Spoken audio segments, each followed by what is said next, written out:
Back on the conversation. Well, we got an amazing race in North Carolina for the Senate seat. That's coming up in 2022. Richard Burr is retiring. On the right-wing side, you have former Governor Pat McCrory, who normally would at least win the Republican nomination, but he's in trouble because he did not agree with every single sentence that Donald Trump spoke. I'm not kidding. So they're saying, well, he was not 100% loyal to Donald Trump. He dared to disagree with the dear leader, so he might not win. Lara Trump might join the race, and she might win the nomination. We'll find out about that. But on the Democratic side, there's also drama. And the person who nearly, well, certainly was in a position to win last time is back in it this time, and that's who we're going to talk to. Erica Smith joins us now. She's an educator, a minister, and a former state senator. Erica, welcome to TYT. Thank you. It's so good to be back, Cenk. Great to have you. So, Erica, last time you ran in 2020, and the establishment did not support you. Now, you're a state senator. There's no reason for them not to support you. Well, you're for Medicare for all, Green New Deal, higher minimum wage, etc. So maybe there's a reason. But tell us what the status of the race was and what happened with Cal Cunningham, who came into the race. Absolutely, Cenk. So in the last cycle, 2020 cycle, I was the front runner running in the U.S. Senate race. I was beating Tom Tillis in every head-to-head poll, beating him by wider margins. And unfortunately, the DS interfered and recruited Cal Cunningham from the lieutenant governor's race that he'd been running in for about a year and recruited him into the U.S. Senate race. And as we can see, that was a colossal mistake. And it ended up costing us the state of North Carolina. We could have certainly flipped blue. We had a wonderful opportunity to do it, but that did not happen. I'm so sick of the Democratic Senate committees coming in and thinking, oh, we got it. We know Amy McGrath, Cal Cunningham, the usual suspects, right? Wealthy white person, hopefully with a business and or military background. I've seen this movie 1,000 times and they all lose. And it never changes their strategy. So how much you were beating Tom Tillis, how much did Cal Cunningham lose by? He lost by about 4 percentage points. Yeah, in other words, it was winnable. It was definitely winnable. And now it's winnable again against Richard Burr. So now you're running again, so I'm sure the establishment has someone else in mind. I mean, Erica, wouldn't it make sense that, hey, there was polling showing that you were gonna win last time. You're a state senator. Now we got him, now let's do this, let's correct our mistake. But I'm gonna guess that the establishment in the Democratic Party is not yet supporting. Well, Cenk, let's just face it. I have never been an establishment candidate. I'm the constituents candidate. When I ran for state senate in 2014, I unseated the longest sitting Democrat who was pushing payday lenders, payday loans in the communities that he was serving. There was a high minority population, a high marginalized community. And so it's no secret that I've angered some in the establishment along the way because I've been willing to stand up, even to Democratic Party leadership, to push the bold, progressive initiatives that the people in this state and in this country really, really want. And so we're cautiously optimistic. We have spoken to the DSCC. Certainly Senator Chuck Schumer stated that he regretted interfering and recruiting Cal Cunningham in the last cycle. The DS, as a rule, has said that they are not going to interfere into the primary elections. You called it. We saw what happened in Kentucky with Charles Booker, and I'm so glad to see him running again, hood to holler. But we have to really not continue to run this old playbook and this antiquated notion of electability. There's a new face of electability in the South. That's absolutely right, like Reverend Warnock.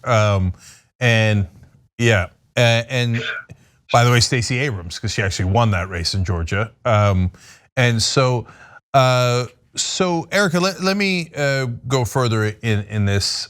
So The establishment usually will say, and my guess is the press will say, yes, but if you run on Medicare for all in a state like North Carolina, you can't win. They would just blanket say that, right? As if they have polling to prove that, et cetera. They don't have the polling, I know that. But how do you respond to a charge like that? This is how I respond to that, Cenk. We are trying to do the impossible in North Carolina, and we know that we can get it done. This past year, if nothing else, should have shown us with this COVID-19 pandemic just how broken our healthcare system is. A system that prioritizes profits over people. A system where we had 560,000 Americans die from COVID, and a third of them died because they did not have health insurance. If we can't talk about Medicare for all coming through a worldwide pandemic, then when can we talk about it? We know that these are bold, this is a bold platform, but we know that we have big problems, big challenges working families are facing all over this state. There is overwhelming support for Medicare for all, and so that's what we're fighting for. We are fighting for those bold solutions that we know the people on the sidelines have been waiting for. They've been waiting for someone who's going to fight for the Green New Deal, who's going to fight for UBI, who's going to fight for workers, their right to unionize, but also to have a livable wage. This is the time when I give the website, ericaforus.com. So Erica does not take corporate PAC money. So we will put these links down below if you want to click on them, if you're watching this on YouTube or Facebook. But ericaforus.com, she's bold, she's strong, you just heard it right there. Almost all the politicians have tucked tail and run for Medicare for all, and you're still running on it in the state of North Carolina, and that is very strong.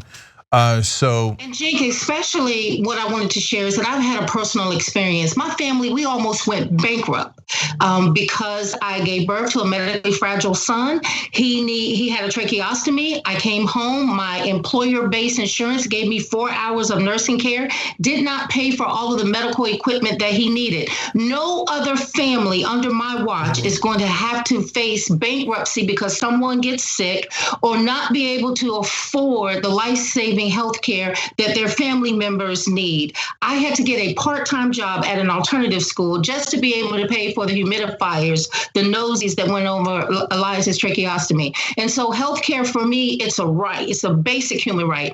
And with the lived experiences of so many North Carolinians who have this same struggle, this is why I fight so hard. We must have Medicare for all. So look, there's two elements to that. Number one, when you fight that hard for a position that is very popular in the country, but not yet popular in the Democratic Party leadership, then I believe you when you say you're going to fight for filibuster reform. Because all the Democrats say that, but then they get into Congress and they don't do anything about it, right? And so, but number two, on the issue of the healthcare as a right, look, if you took that message to the people of North Carolina, you'd be Larry Trump or McCory or anyone else, and metaphorically, you'd beat them with a stick. So then I got to ask you about the press, because usually the number one problem isn't the message, it's the press. So, but I don't know in your specific instance. So both the last time around and this time around, have they given you a fair hearing? Have they talked about the upsides and downsides of your policy? Or has it been characterized as, here's Cal Cunningham has the money, so he's the real candidate, et cetera, et cetera. It's usually what they do, but I don't know what happened in North Carolina. Well, I can say last cycle, the press had a hard time trying to figure out what the policies and platform was for the other Democratic candidates. And so just as last time, as this time, I am the only candidate who is a progressive. I am the only one who has shared a comprehensive plan to address the issues and solve the problems faced by so many North Carolinians. And the press this time around has certainly highlighted our progressive agenda, and I, have had several conversations, and I told them, you can call it what you want. It's a survivor's agenda, and we deserve to thrive now. There have been so many people who have just learned just how broken our economic systems are coming out of this pandemic, and so I'm happy to fight for it. The press has been covering it, and this time around, they have been sharing that we do have a progressive platform, but they've also shared that I'm the only candidate who has a platform, and voters will know where we stand on the issues. Well, that's actually really positive. I'm thrilled to hear that. Okay, that's great news. And the press has been getting better on progressive candidates, because before Just Democrats, they just flat out assumed no progressive would ever win. And now after stunning after stunning upset, they're beginning to think maybe it's not stunning. Maybe they should, give you guys way more credibility that you deserve. Last quick question here, Erica. Sometimes the press also frames it as African American community is more mainstream and is not in favor of progressives. What's your experience with that? That's not been my experience at all. Over the issues that we agree on, everybody agrees that workers deserve a livable wage. At the floor, it should be $15 an hour. Everyone believes in a Marijuana Justice Act. And the communities that I talk to, whether black, white, or brown, know that systemically black and brown have been disenfranchised through this war on crimes. And so many black and brown bodies have been locked up for nonviolent crime. The communities that I talk to want to be able to be paid equal pay for equal work. As a black woman who's a former engineer, I did not make what my white male counterparts made just based on my anatomical makeup, and that certainly shouldn't be so. So now I have found that the communities that I go into, they are more open and more receptive to the platform and the solutions that we're seeking to solve. They understand what has happened with systemic discrimination, and now more than ever before, we know that we need to have changes in our policing. And understanding in North Carolina what is going on with the Andrew Brown case. We need more transparency in government.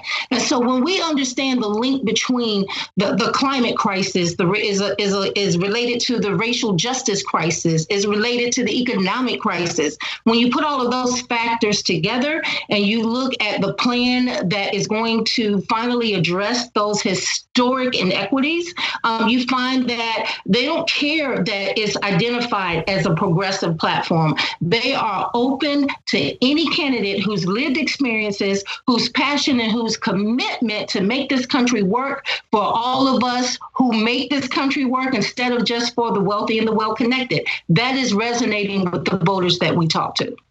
All right, Erica Smith running for US Senate in North Carolina. The website's ericaforus.com, and she's just lived up to it, as you saw in the interview. And Erica, it would be a dream to have it be you versus Larry Trump. I will come to North Carolina if that's what's happening to help out. All right, thank you so much. Really appreciate it, Erica. Thank you. Good to be with you. Thanks for watching The Young Turks. Really appreciate it. Another way to show support is through YouTube memberships.